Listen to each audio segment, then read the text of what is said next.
पंचकुला में पूर्व सीएम भूपेंद्र सिंह हुड्डा ने प्रेस कॉन्फ्रेंस की। इस दौरान भूपेंद्र हुड्डा ने निकाय चुनाव को लेकर बड़ा दावा किया। उन्होंने कहा कि निगम चुनाव कांग्रेस के पक्ष में जा रहे हैं। वहीं उन्होंने सरकार पर पंचकुला निगम में 160 करोड़ के घोटाले का आरोप लगाते हुए कहा कि कार्रवाई सिर्फ छोटे कर्मचारियों पर हो रही है।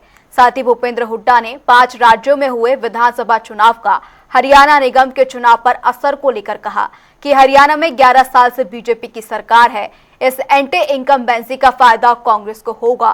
साथ ही उन्होंने महिला आरक्षण बिल को लेकर भी बीजेपी को जमकर घेरा।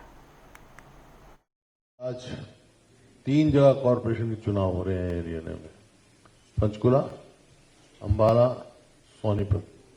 और जो अब तक की रिपोर्ट हमारे पास, लोगों का मन बिल्कुल साफ आ रहा है कि ये कांग्रेस की तरफ जा रहे हैं, क्योंकि 11 साल से ज्यादा इनको हो गए, कोई किसी शहर का कोई विकास नहीं हुआ।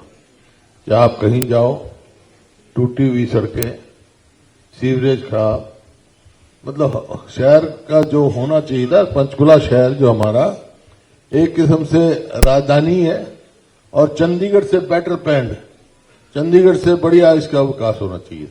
ये पिछले 11 साल में पूरी तरह ये पिछड़ गया हमारा शहर।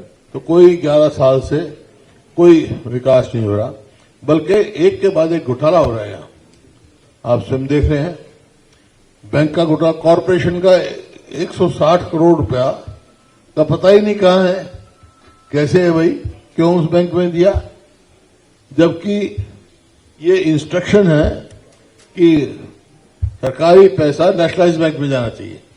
तो क्यों दिया, किस उसमें दिया।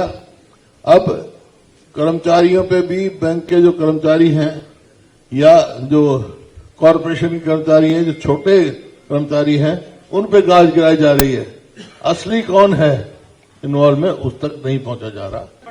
उनका क्या असर, असर तो होगा ना। पश्चिम बंगाल में आप कह रहे हो क्योंकि 15 साल हो गए थे उनको, अब यहां इनको 11-12 साल हो गए।